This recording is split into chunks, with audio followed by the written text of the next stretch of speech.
హృదయాన్ని నెమరవేసినటువంటి మనస్సాక్షిని గైకొనేటువంటి జీవితాలను నాకు మా అందరినీ ప్రసాదించమని వేడుకొచ్చున్నాం. మాట్లాడుతున్నది నేను కాదు కానీ తండ్రి, మీ యొక్క నోటికి పూలగా వాడుకొని అమూల్యమైనటువంటి సంగతులను మాకు నేర్పించమని వేడుకొచ్చున్నాం. అయ్యా, బోధించటకు మీ యొక్క ఉపకారత్మ సహాయమును నాకు మెండుగా ప్రసాదించమని వేడుకొచ్చున్నాం. రావాల్సినటువంటి ప్రియులు అనేకులు ఉన్నారు నాయన. నిజముగా ఆశపడినటువంటి వారందరికీ మీ యొక్క సన్నిధాన భాగ్యమును ప్రసాదించి సమస్త మహిమా ఘనత ప్రభావాలు మీరు పొందమని ప్రభువైన యేసుక్రీస్తు వారి పరిశుద్ధ నామమున ప్రార్థించి వేడుకొంచున్నాము తండ్రి. ఆమేన్. అందరికీ వందనాలమ్మా. ఒకసారి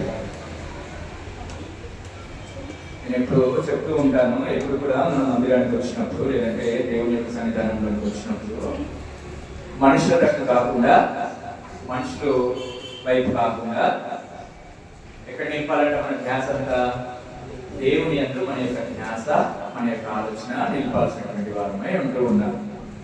అయితే చాలా సార్లు ఏమవుతుందంటే ఎప్పుడైతే ఎక్కువ మంది రాలేవో అప్పుడు తెలియకుండానే మన లోపల ఒక చిన్న అరే ఎక్కువ మంది రాలేదు అనేటువంటి ఆలోచన కలుగుతుంది. దానికి కూడా అవకాశం ఇవ్వకుండా దేవుడి యొక్క సన్నిధానంలో నేనున్నాను, దేవుడితో నేనున్నాను అనేటువంటి ఆలోచన కలిగి మనము ఆయన యొక్క సన్నిధానంలో ఉండటకు ప్రయత్నం చేద్దాం. మనందరికీ తెలుసు కొన్నిసార్లు మనం కొన్నిటిని విడిచిపెడుతూ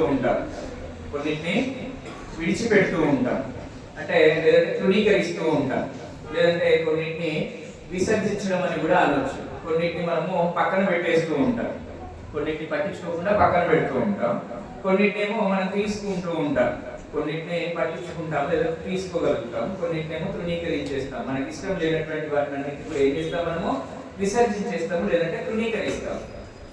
కొన్ని మనకి ఇష్టమైనటువంటి వాటిని మనం ఏం చేస్తాము, హృదయాల్లోకి తీసుకుంటూ ఉంటాం.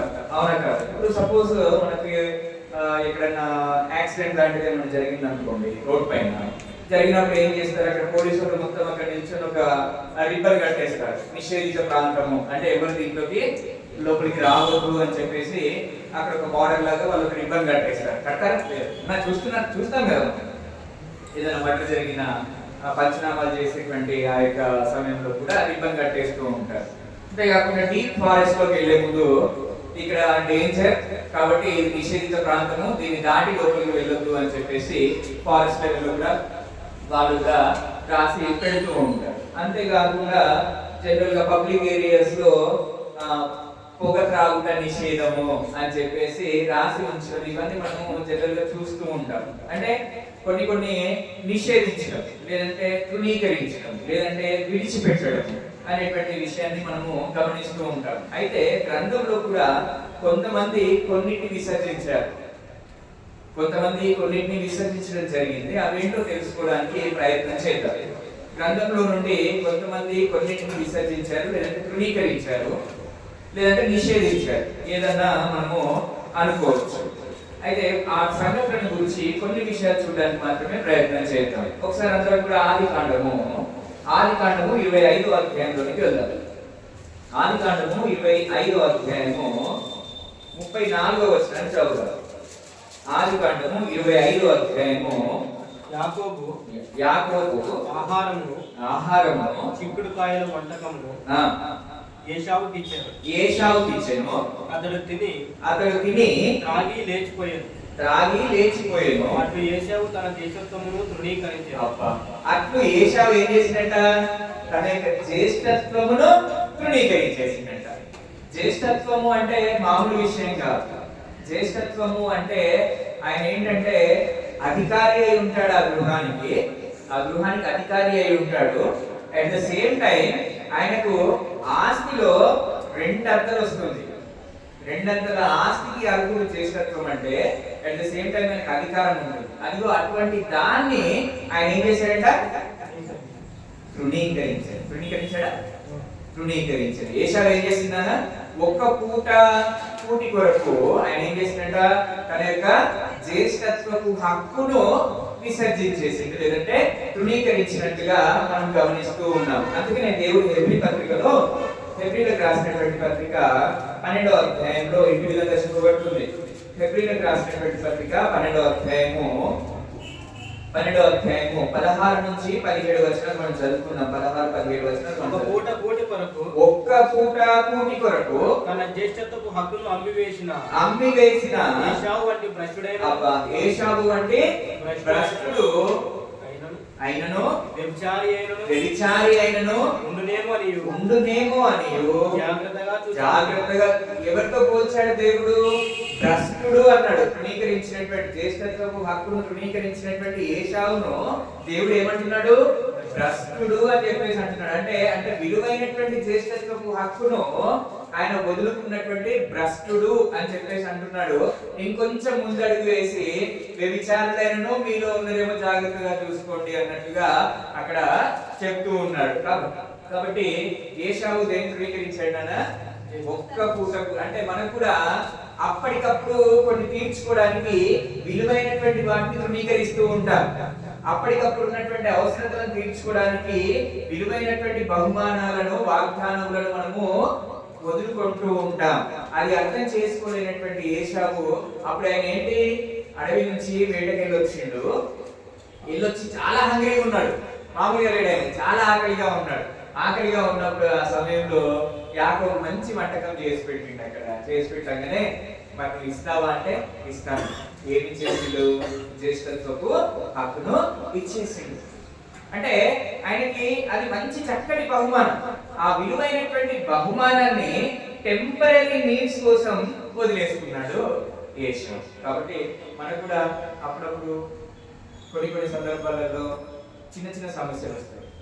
ఆ చిన్న చిన్న సమస్యలకు మనం దేవుని నుంచి దూరం అయిపోయాం అనుకోండి, విలువైనటువంటి బహుమానాన్ని మనము కోరుకుంటాం. కాబట్టి చాలా జాగ్రత్తగా ఉండాలి. దేన్ని మనం తృణీకరిస్తున్నాము అనేటువంటి విషయాన్ని మనము అర్థం చేసుకోగలగాలి. ఇంకో విషయాన్ని చూడాలి. అమ్మ ఏశావు తృణీకరించిన దేన్ని?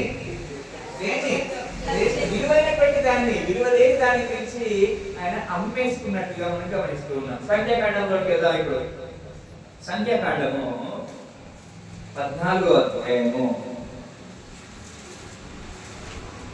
సంఖ్యాకాండము 14వ అధ్యాయము 31వ వచనం చదువుదాం. సంఖ్యాకాండము 14వ అధ్యాయం 31వ వచనం చదువుదాం. అయితే వారు కొల్లవదురని పేరు చెప్పిన మీ పిల్లలను నేను ఆ దేశంలోనికి రప్పించెదను. మీరు తృణీకరించిన దేశమును ఇది దేవుడు ఇశ్రాయేలు ప్రజలతో మాట్లాడుతున్నటువంటి మాట.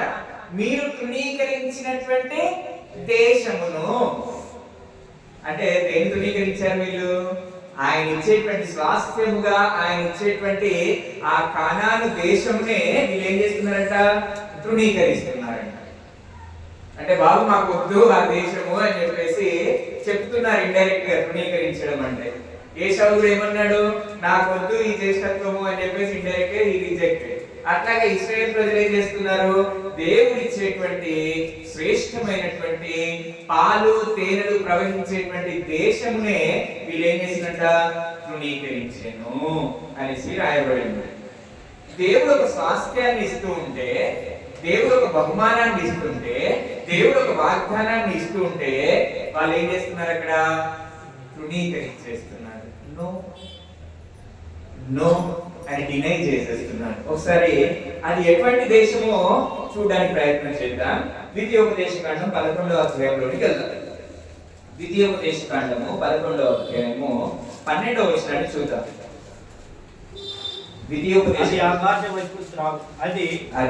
ఆకాశ వర్షజాలము త్రాగును.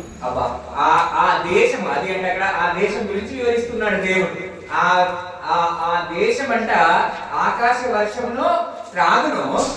అది నీ దేవుడైన యెహోవా లక్ష్యపెట్టు దేశం. అబ్బా, దేవుడు దృష్టి ఉంచుతున్నటువంటి దేశం అది. మామూలు దేశం కాదు. దేవుడే ఆ దేశం పైన దృష్టి నిలిపినటువంటి దేశం అది. ఈ రోజు దేవుడు మన కుటుంబాల పైన దృష్టి నిలుపుతాను అని చెప్పేసి అంటూ ఉంటే మనం ఏమంటున్నాం? వద్దులే నాయన నీ దృష్టి మా పైన వద్దు అని చెప్పేసి మనం ఏం చేస్తున్నాము? తృణీకరిస్తూ ఉన్నామేమో. ఇక్కడ వాళ్ళు ఆ దేశం గురించి దేవుడు వివరిస్తా ఉంటా. చదువుదాం. నీ దేవుడైన యెహోవా కంటులు సంవత్సరాది మొదలుకొని సంవత్సరాంతం వరకు ఎల్లప్పుడు దాని మీద ఉండను. అబ్బా, దేవుడి యొక్క కనుదృష్టి అంట from the beginning of the year to the end of the year, అంటే ఎట్ ఆల్ ద టైమ్స్ నా దృష్టి ఆ దేశం మీద ఉంటుంది. అదిగో అటువంటి దేశాన్ని ఇస్తాను అని చెప్పేసి దేవుడు అంటుంటే వీళ్ళు ఏం చేశారంటే దూరాన తృణీకరిస్తున్నారు అంట. ఇశ్రాయేల్ ప్రజలు తృణీకరిస్తా ఉన్నారు. ఇంకా ఆ దేశం గురించి తెలుసుకోవడానికి ప్రయత్నం చేద్దాం. 13వ అధ్యాయము 23వ వచనం చూద్దాం. 13వ అధ్యాయం, అదే ద్వితీయోపదేశకాండ 13వ అధ్యాయము 23వ వచనాన్ని చూద్దాం. 23 లేదన్నా, క్షమించండి, 28వ అధ్యాయము 11-12 వచనాలు. మరియు యెహోవా నీకిచ్చెదనని నీ పితరులతో ప్రమాణం చేసిన దేశమున యెహోవా నీ గర్భఫల విషయములోను నీ పశువుల విషయములోను నీ నేలపంట విషయములోను నీకు సమృద్ధిగా మేలు కలుగు చేయును. యెహోవా నీ దేశం మీద వర్షము దాని కాలమందు కురిపించుటకును నీవు చేయు కార్యమంతటిని ఆశీర్వదించుటకును ఆకాశమును తన మంచి ధననిధిని తెరుచును. నీవు అనేక జనములకు అప్పిచ్చెదవు కానీ అప్పు చేయవు. ఆ దేశంలో ఉంటే అదిగో అటువంటి విలువైనటువంటి విషయాలు ఉన్నాయి ఆ దేశంలో అని చెప్పేసి దేవుడు చెప్పినట్టుగా మనం అక్కడ గమనిస్తూ ఉన్నాం. కాబట్టి ప్రియులారా, దేవుడు దేశాన్ని వాగ్దానంగా మీకు ఇస్తాను అని చెప్పేసి అంటే ఇశ్రాయేల్ ప్రజలు ఏం చేస్తున్నారంట? తృణీకరిస్తూ ఉన్నారు.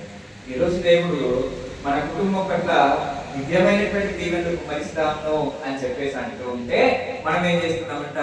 తృణీకరిస్తా ఉన్నామంట. జాగ్రత్తగా చూసుకోవాల్సినటువంటి వారమై ఉంటూ ఉన్నాం. ఒకసారి అదే సంఖ్యాకాండ 13వ అధ్యాయంలోకి వెళ్దాం. సంఖ్యాకాండ 13వ అధ్యాయము 23వ వచనాన్ని చదువుతారు.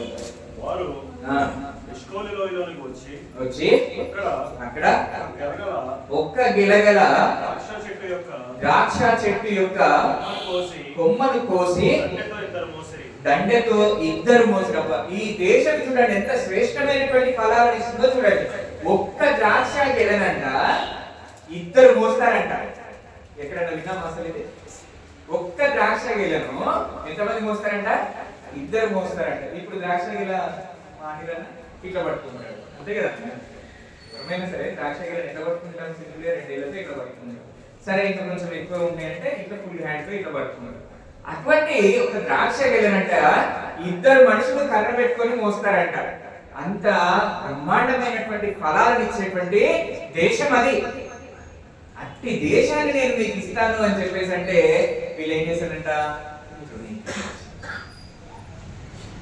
అట్లాగే 27వ వచనం చదువు. అక్కడ వారు అతనికి తెలియపరిచినది ఏమనగా నీవు మమ్మల్ని పంపిన దేశములకు వెళ్ళేది పాలు తేనెలు ప్రవహించే, అది పాలు తేనెలు ప్రవహించేటువంటి దేశం. ఇంతటి చక్కటి దేశాన్ని ఇస్తాను అని చెప్పేసి అంటే ఇప్పుడు 14వ అధ్యాయం 31వ వచనాన్ని చదువుతాం. 14:30 సంఖ్యాకాండ 14:30. అయితే వారు కొట్టపోతులని మీరు చెప్పిన మీ పిల్లలను నేను ఆ దేశంలోనికి రప్పించేదను, మీరు తృణీకరించిన దేశంను వారు స్వతంత్రించుకుందురు. అంటే మీరు తృణీకరించారు కదా, ఇంకా మీరు మధ్యలోనే రాలిపోతారు. మీరు తృణీకరించారు కదా. పైన వచనాలన్నీ మనం చదువుకుంటే ఎవరైతే ఆ దేశంను తృణీకరించారో వారందరూ కూడా అరణ్యంలో రాలిపోతారు. కానీ మీ పిల్లలకు నేను అది ఇస్తాను. కాలేబు యెహోషువ సంతతి వారికి, మిగిలిన గోత్రముల యొక్క సంతతి వారికి మాత్రమే ఆ దేశాన్ని ఇస్తాను గాని మీకు ఇవ్వను అని చెప్పేసి దేవుడు. ఎంత ఘోరమైనటువంటి లాస్ అది.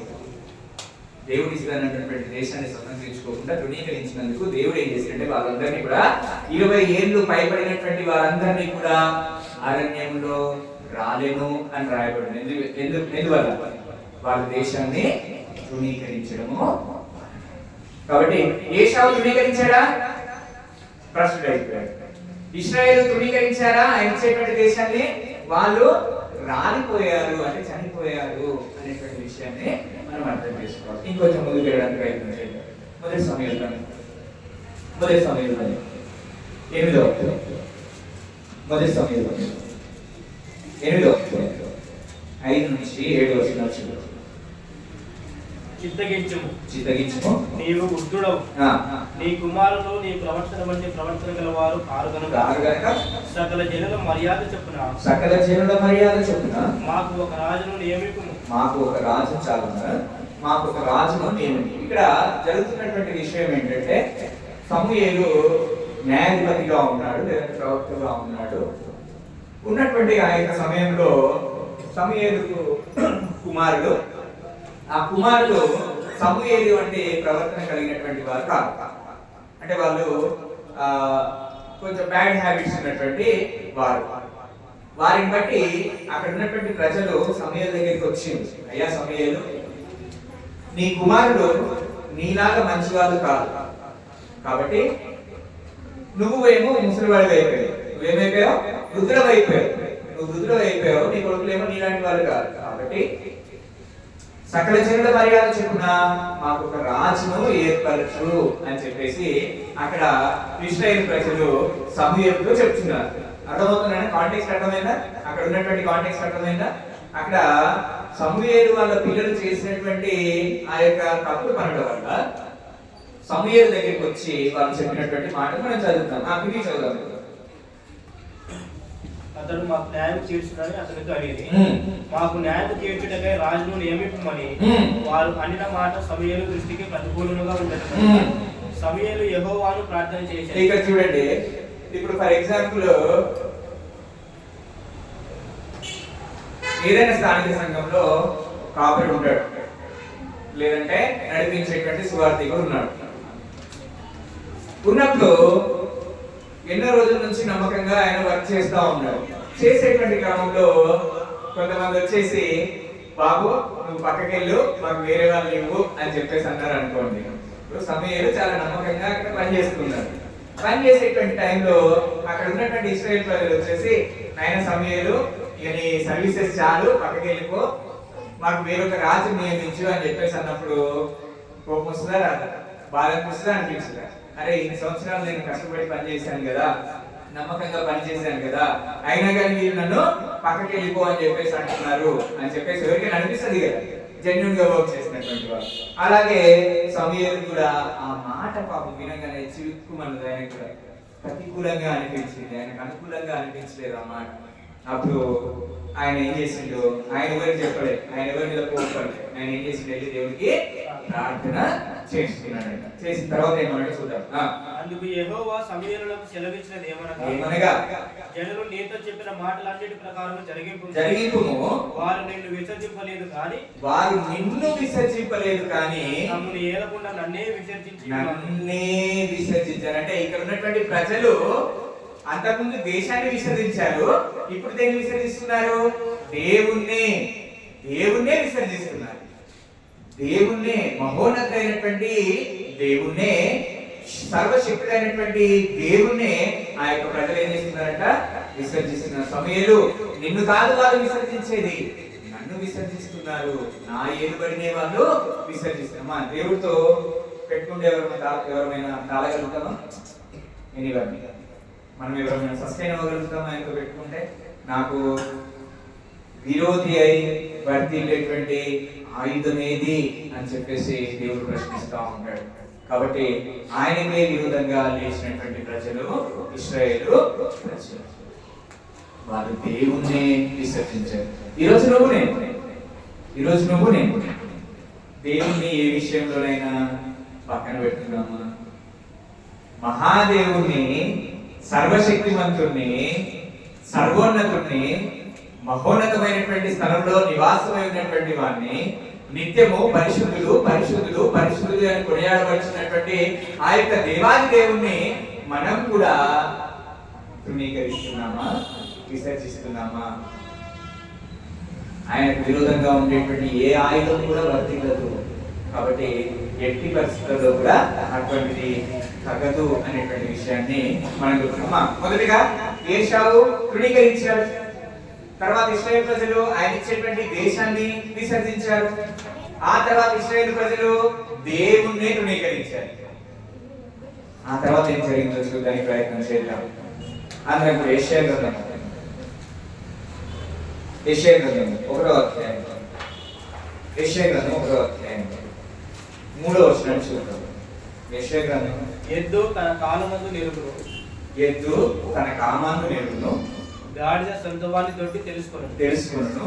ఇశ్రాయేలుకు తెలివి లేదు, నా జనులు యోచింపరు. దేవుడు చూడండి ఎటువంటి వేదన పడుతున్నాడు. వీళ్ళకు తెలివి లేదు, వీళ్ళు యోచింపరు. పాపిష్టి జనమా, దోషభరితమైన ప్రజలారా, దుష్ట సంతానమా, చెరుపు చేయు పిల్లలారా, మీకు శ్రమ. వారు యెహోవాను విసర్జించి ఉన్నారు. అది యెహోవాను అంటే దేవాది దేవుని విసర్జిస్తే ఏం జరుగుతుందంట? శ్రమ అనేటువంటి విషయాన్ని దేవుడు అక్కడ స్పష్టంగా చెప్తూ ఉన్నాడు. ఎన్ని మాటలు అన్నాడు అక్కడ దేవుడు వారిని. మరొకసారి చదువున్నాను. పాపిష్టి జనమా, దోషభరితమైన ప్రజలారా, దుష్ట సంతానమా, చెరుపు చేయి పిల్లలారా. ఇన్ని మాటలు అంటూ అంటూ అంటూ ఏమన్నాడు? మీకు శ్రమ, మీరు నన్నే విసర్జించారు కాబట్టి మీకు ఏమొస్తుందంట? శ్రమ. ఈ రోజు మనం కూడా ఆ యొక్క దేవాది దేవుని కాకుండా వేరే వారిని ఆశ్రయించినట్లయితే ఆయన చెప్పినటువంటి మాట మీకు శ్రమ. కాబట్టి ఎప్పుడు కూడా సర్వోన్నతిని యందు మన యొక్క భయంను, మన యొక్క భక్తిని కొనసాగించాలి కానీ ఎప్పుడు కూడా ఆయనను తృణీకరించకూడదు, లేదంటే విసర్జించకూడదు అనేటువంటి పాఠాన్ని నేర్చుకున్న భద్రమై ఉంటున్నాం. అదే విషయాన్ని ద్వితీయోపదేశకాండం 32వ అధ్యాయము 15వ వచనంలో కూడా చెప్తాడు. ఇంకో విషయాన్ని చూడడానికి ప్రయత్నం చేద్దాం. యెషయా గ్రంథము 53వ అధ్యాయము, యెషయా గ్రంథము 53వ అధ్యాయము 3వ వచనాన్ని చూద్దాం. యెషయా గ్రంథం 53వ అధ్యాయం 3వ వచనం. అతడు తృణీకరింపబడిన వాడు ఆయను, మనుష్యుల వలన విసర్జింపబడినటువంటి వాడు ఆయన. చాలనా దీనికి మళ్ళీ చదువుకుందాము. అతడు తృణీకరింపబడిన వాడు ఆయను. ఎవరన్నా? యేసుక్రీస్తు ప్రభువు. అంతకుముందు తండ్రి అయినటువంటి దేవుణ్ణి విసర్జించినటువంటి ప్రజలు ఇప్పుడు యేసుక్రీస్తు ప్రభువుని కూడా విసర్జిస్తా ఉన్నారు. అర్థమవుతుందా? అంశం అర్థమవుతుందన్న. మొట్టమొదటిగా జ్యేష్ఠత్వాన్ని విసర్జించాడు, దేశాన్ని విసర్జించారు, సర్వోన్నతుడైనటువంటి తండ్రి అయినటువంటి దేవుని విసర్జించారు. ఇప్పుడు క్రీస్తు ప్రభు వారిని కూడా విసర్జిస్తూ ఉన్నారు. అప్పుడు విసర్జించారు, ఇప్పుడు కూడా విసర్జిస్తూనే ఉన్నారు, ఆయనను నిషేధిస్తూనే ఉన్నట్లుగా మనము చూస్తూ ఉన్నాం. ప్రియులారా, యేసుక్రీస్తు ప్రభు వారు చెప్తున్నటువంటి మాట, నా ద్వారానే తప్ప ఎవడు కూడా తండ్రి యొద్దకు రాలేడు. నేనే మార్గము, సత్యము, జీవమునై ఉన్నాను అని చెప్పేసి యేసుక్రీస్తు ప్రభువు వారు చెప్తూ ఉంటే ఆయన ఏం చేస్తున్నారట? నిషేధిస్తా ఉన్నారు, ఆయనను తృణీకరిస్తా ఉన్నారు. యేసుక్రీస్తు ప్రభు వారి వల్లనే మనకు నిత్య జీవము అనేటువంటి విషయాలు మనందరికీ తెలుసు. అయినప్పటికీ చాలా మంది ఆయన ఏం చేస్తున్నారు? నిషేధిస్తూ ఉన్నారు, తృణీకరిస్తారు. ఇంకిది చదువు. వ్యసనకాంతులుగాను, వ్యాధిని అనుభవించువానిగాను, మనుషులు చూడనల్లని వానిగాను ఉండెను. అతడు తృణీకరింపబడిన వాడు కనుక మనము అతనిని ఎన్నిక చేయకపోతే. చూడండి ఎంతగా విసర్జించాము. చూడండి ఎవరన్నా? యేసుక్రీస్తు ప్రభువారిని. యేసుక్రీస్తు ప్రభువారు, ఇదిగో లోక పాపములను మోసుకొని పోవు దేవుని గొర్రెపిల్ల అని చెప్పేసి ఉన్నటువంటి ఆ యొక్క యేసుక్రీస్తు ప్రభువారిని మనం ఏం చేస్తున్నామంట? తృణీకరిస్తూ ఉన్నాము, విసర్జిస్తూ. అంటే మన యొక్క హృదయాల్లో ఆయన మనము ప్రతిష్ఠించుకోలేకపోతున్నాము. ఇంకా అంటే ఎక్కడ స్ట్రక్ అవుతున్నాము. తండ్రి అయినటువంటి దేవుని విసర్జిస్తున్నాము, యేసుక్రీస్తు ప్రభువారిని కూడా మనం ఏం చేస్తున్నాము? తృణీకరిస్తూ ఉన్నాము, నిషేధి. అక్కడ వర్డ్ అక్కడ రాయబడింది విసర్జన. జనరల్ గా విసర్జన అని చెప్పేసి రాయబడింది. జనరల్ గా అది ఎక్కడ రాయబడుతుంది? మలమూత్ర విసర్జన. విసర్జన అన్వాంటెడ్ థింగ్. అది అంటే మనకు అవసరమే లేనటువంటి దాన్ని తీసి పడేస్తాం కదా. ఇట్లా విసర్జన అంత భయంకరమైనటువంటి వర్డ్ రాయబడింది. అంటే యేసుక్రీస్తు ప్రభువాన్ని మనం ఏం చేస్తున్నామంటే విసర్జించేస్తున్నాం. అదొక వేస్ట్ ఐటమ్ లాగా దాన్ని యేసుక్రీస్తు ప్రభువాన్ని మనము విసర్జన చేస్తున్నామంట. ఎంత ఘోరమైనటువంటి స్థితిలో మనం ఉన్నామో చూసుకోవాల్సినటువంటి వారు. అయినా దేవుడు ఆయన ఎంతగా హెచ్చించాడో మనందరికీ తెలుసు. తండ్రి అయినటువంటి దేవుడు క్రీస్తు ప్రభువాన్ని ఎంతగా నిషేధింపబడినది రాయి, ఇది మూలకు తలరాయి. ఏంటది? మూలకు తలరాయి. ఒకసారి పేతురు రాసినటువంటి మొదటి పత్రిక 2వ అధ్యాయము, పేతురు రాసినటువంటి మొదటి పత్రిక 2వ అధ్యాయము 7వ వచనాన్ని చూద్దాం. విశ్వసిస్తున్న మీకు ఆయన అమూల్యమైన వాడు, విశ్వసింపని వారికైతే ఇల్లు కట్టువారు ఏ రాత్రి నిషేధించులో అదే మూలకు తలరాయి, అదే మూలకు నిషేధింపబడినది రాయి, ఇది మూలకు తలరాయి, నిషేధింపబడినది రాయి, ఇది మూలకు తలరాయి. కాబట్టి అటువంటి మూలరాయి అయినటువంటి క్రీస్తు ప్రభువాన్ని నిషేధించేటువంటి లోకంలో మనం ఉన్నాం. ఆ లోకంలో చిక్కుకొని ఆయనను మనం కూడా నిషేధిస్తున్నామేమో. చాలా జాగ్రత్తగా కలిగి ఉండాల్సినటువంటి వారమై ఉంటూ ఉన్నాం. పిల్లరా, అప్పుడు ఉన్నటువంటి యూదులు ఆయన తృణీకరించారు, నిషేధించారు, విసర్జించారు. ఇప్పుడున్నటువంటి మనలో కూడా ఎక్కడో నిషేధిస్తున్నామేమో. జాగ్రత్త అనేటువంటి విషయము సర్వదా గుర్తుపెట్టుకోవాల్సినటువంటి వారు. అంతేకాకుండా పిల్లరా, క్రీస్తు ప్రభువాన్ని నిషేధిస్తున్నటువంటి వారు ఆయన నా సంఘము అని చెప్పినటువంటి క్రీస్తు సంఘమును కూడా తృణీకరిస్తూ ఉన్నారు. ఈ లోకంలో ఉన్నటువంటి క్రైస్తవ సమాజం అంతా కూడా ఆయన నా సంఘము అని చెప్పినటువంటి ఆయన యొక్క సంఘమును కూడా ఏం చేస్తూ ఉన్నారు? నిషేధిస్తూ ఉన్నారు, లేదంటే తృణీకరిస్తూ ఉన్నారు. ఒకసారి అందరూ కూడా మత్తయి సువార్త 16వ అధ్యాయం 18వ వచనాన్ని మనం గమనించినట్లయితే, మత్తయి సువార్త 16వ అధ్యాయం 18వ వచనాన్ని మనం గమనించినట్లయితే, మరియు నీవు పేతురువు, ఈ బండ మీద నా సంఘమును కట్టుదును, ఈ బండ మీద ఏం కడతాడంట? నా సంఘము. ఎవరి సంఘమును? మళ్ళీ చెప్పాలి. ఎవరి సంఘమును? క్రీస్తు సంఘమును కడతాను అని చెప్పిన తర్వాత ఆ యొక్క క్రీస్తు సంఘమునే నిషేధించేటువంటి క్రైస్తవ సమాజము, ఆయన సంఘమునే విసర్జిస్తున్నటువంటి క్రైస్తవ సమాజము. ఒకసారి అందరూ అపోస్తల కార్యము 20వ అధ్యాయము 28వ వచనంలో మనం గమనించినట్లయితే, అపోస్తల కార్యం 20వ అధ్యాయం 28వ వచనంలో మనం గమనించినట్లయితే, దేవుడు తన స్వరక్తమిచ్చి సంపాదించిన తన సంఘము, దేవుడు తన స్వరక్తమిచ్చి సంపాదించిన తన సంఘం. ఎవరి సంఘం ఇది? క్రీస్తు సంఘము. అందుకనే లోకంలో ఉన్నటువంటి అనేకమైనటువంటి మత శాఖలు క్రీస్తు సంఘమును నిషేధిస్తా ఉన్నారు, క్రీస్తు సంఘమును విసర్జిస్తా ఉన్నారు, క్రీస్తు సంఘమును తృణీకరిస్తా ఉన్నారు. వారికి ఇటు విలువైనటువంటి వాక్యములు ఊరిలోకి ఎక్కేటువంటి పరిస్థితిలో లేదు. అందుకనే దేవుడు చాలా క్లియర్ గా చెప్తున్నటువంటి మాటను మనం గమనించినట్లయితే, అంటే చాలా మంది ఎందుకు దీన్ని తృణీకరిస్తున్నారంటే, పెద్ద పెద్ద కట్టడాలు లేవు క్రీస్తు సంఘాలకు. పెద్ద పెద్ద కట్టడాలు అంటే చాలా మంది మత శాఖలు ఏంటి? పెద్ద పెద్ద కట్టడాలు ఉంటాయి. ఆ కట్టడాలను చూసి అటువైపు వెళ్ళిపోతున్నారు, కానీ ఆ సంఘం ఎవరిది అనేటువంటి పాయింట్ దగ్గర ఎవరు కూడా రాలేకపోతున్నారు. క్రీస్తు సంఘమునే నిషేధిస్తున్నటువంటి స్థితిలో ఉన్నారు. అందరూ కూడా విశాలమైనటువంటి దారిలో వెళ్ళడానికే మొగ్గు చూపుతున్నారు, కానీ ఇరుకు ద్వారంలో ప్రవేశించడానికి ఎవరు కూడా ముందుకు రావట్లేదు. అందుకు నిషేధిస్తూ ఉన్నారు. క్రీస్తు ప్రభువారిని నిషేధించడమే కాకుండా ఆయన కట్టినటువంటి, ఆయన స్వరక్తమిచ్చి సంపాదించినటువంటి ఆయన యొక్క సంఘములు కూడా, అనగా క్రీస్తు సంఘములు కూడా నిషేధిస్తున్నటువంటి వారిని మనము చూస్తూ ఉన్నాం. అందుకని మనం చాలా జాగ్రత్త కలిగి ఉండాలి.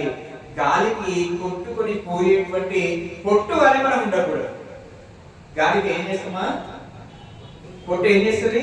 ఉంటుందా వెళ్ళిపోతుందా? కొట్టుకొని వెళ్ళిపోతా ఉంటారు. బలమైనటువంటి గింజలుగా ఉన్నటువంటి వారు మాత్రమే క్రీస్తు సంఘంలో ఉండగలుగుతారు. బలమైనటువంటి గింజలు క్రీస్తు సంఘంలో నిషేధిస్తున్నటువంటి క్రైస్తవ సమాజం. కాబట్టి చాలా జాగ్రత్త కలిగి మన యొక్క దేన్ని మనము తృణీకరిస్తున్నామో, దేన్ని నిషేధిస్తున్నామో, దేన్ని విసర్జిస్తున్నామో అనేటువంటి విషయాలను బహు జాగ్రత్త కలిగి ఆనాడు ఏశావు టెంపరీగా వచ్చినటువంటి ప్రాబ్లం ని బట్టి శాశ్వతమైనటువంటి బ్లెస్సింగ్ ని వదులుకున్నాడు. దేవుడి యొక్క మాటను నిర్లక్ష్యం చేసి దేశముని నిషేధించుకున్నాడు. సర్వశక్తుడైనటువంటి దేవుడని తెలిసి కూడా ఆయననే విసర్జించేసింది. మన కోసం ప్రాణం పెట్టినటువంటి యేసుక్రీస్తు ప్రభువారిని విసర్జించేసింది. ప్రాణం పెట్టి తన సంఘాన్ని స్థాపించుకున్నటువంటి ఆ యొక్క క్రీస్తు సంఘంని ఈ రోజు క్రైస్తవులు నిషేధిస్తారు. కాబట్టి చాలా జాగ్రత్తగా మన యొక్క విశ్వాస జీవితాన్ని దేన్ని తృణీకరిస్తున్నాం, దేన్ని తీసుకోగలుగుతున్నాం అనేటువంటి విషయాన్ని దేన్ని చేసుకుని మనం మన యొక్క విశ్వాస జీవితాన్ని ముందుకు కొనసాగించాల్సిందిగా రేపుతో వెళ్ళిపరుస్తూ అవకాశం ఇచ్చినటువంటి అందరికీ కూడా క్రీస్తుగా వందనాలు చెల్లిస్తూ